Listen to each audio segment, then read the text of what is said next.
Oke, bismillahirrahmanirrahim. Assalamualaikum warahmatullahi wabarakatuh.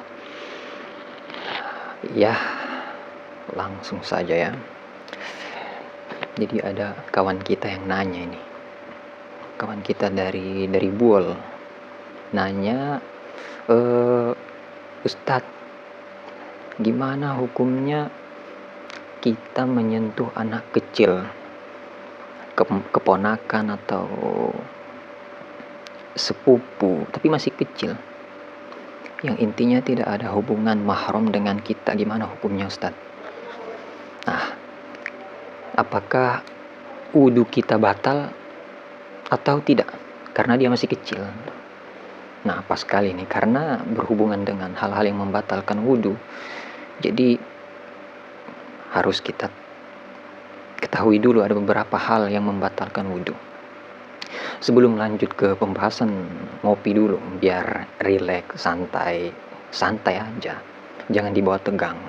Jadi kita tuh nyantai mau di mana saja, mau di pantai, di kantin, di kos-kosan, di rumah atau di mana saja,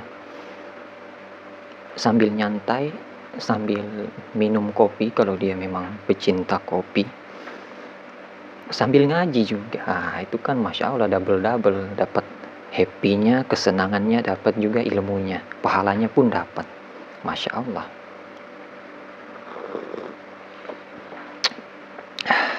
Jadi kalau siang-siang gini memang cocoknya ngopi itu yang ngopi-ngopi santai, yang nggak hitam-hitam gitulah. Kalau malam baru kopi pahit tanpa gula.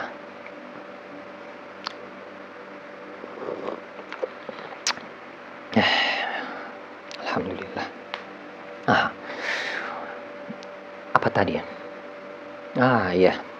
Jadi hal-hal yang membatalkan wudhu itu ada 5. Yang pertama yaitu apa saja yang keluar dari 2 lubang depan dan lubang belakang. Ya, yang biasa kita sebut dengan buang air kecil atau buang air besar. Jadi apa saja yang keluar dari situ, mau itu batu yang keluar dari pantat atau dari lubang depan, batu yang keluar itu tetap membatalkan wudhu. Jadi apa saja yang keluar dari lubang depan dan belakang itu membatalkan wudhu. Terus gimana Ustaz kalau kita muntah atau keluar cairan dari telinga atau dari ingus? Pokoknya lubang depan dan lubang belakang itu tok. Buang air kecil atau buang air besar. Dan apa saja yang semisalnya. Terus yang kedua, ketika kita tidur dalam keadaan duduk, tapi duduknya bukan posisi duduk sila. Entah mungkin kayak mana posisi duduknya, yang jelas bukan posisi duduk sila.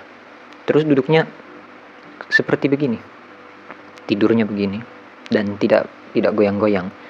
Nah, tapi ketentuannya itu untuk orang yang gendut, karena orang yang gendut itu pantatnya itu tembem. Jadi kalau misalnya kemungkinan dia tidur itu, kalau dia mau buang angin itu pasti nggak bakal keluar anginnya. Kenapa? Karena tertutup dengan pantatnya yang tembem. Kalau orang yang kurus itu pasti, mau dia yakin atau tidak, kalau dia sudah tertidur itu pasti batal wudhunya. Beda dengan orang yang gendut. Kalau orang yang gendut, kecuali memang dia yakin mengeluarkan angin saat tertidur, maka tidak batal wudhunya. Itu ya. Terus yang ketiga, hilang akal. Entah hilangnya itu karena sebab mabuk atau sakit. Nah, misalnya gini, kita mabuk, minum apa pokoknya yang memabukkan, obat yang memabukkan, hilang akal kita sekitaran beberapa menit, ya pokoknya hilang akal lah, nggak sadar, bodoh-bodoh, kalau orang Buol bilang kan bodoh-bodoh, pokoknya bodoh-bodoh.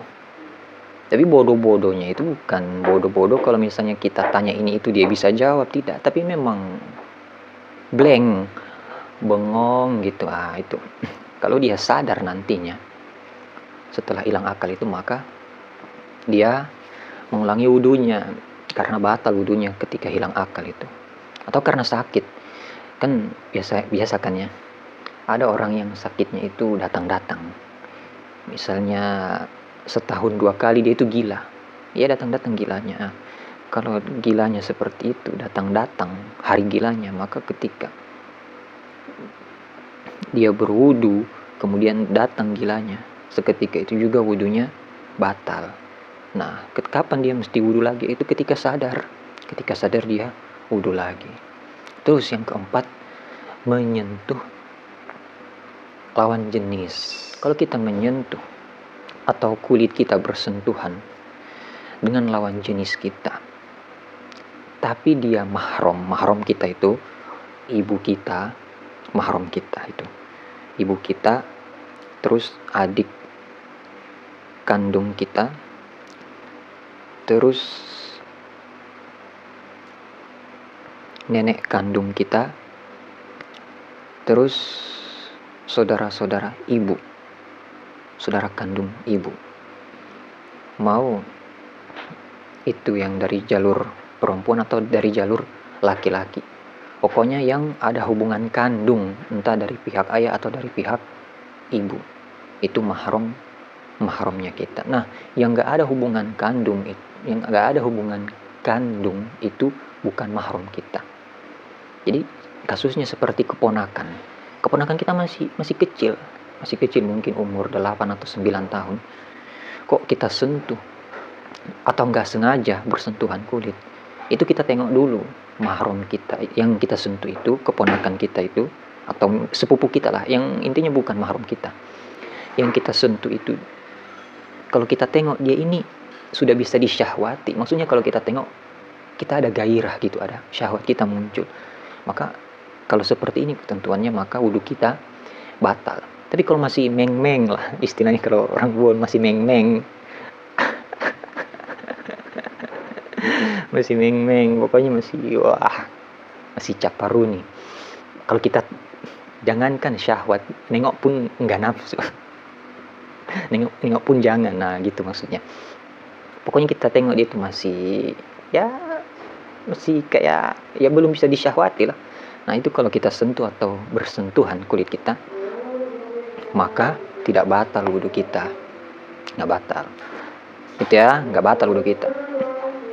Terus yang kelima, yang terakhir, itu menyentuh kemaluan dengan telapak tangan. Itu membatalkan wudhu. Kemaluan seperti apa? Batasannya di bagian mana?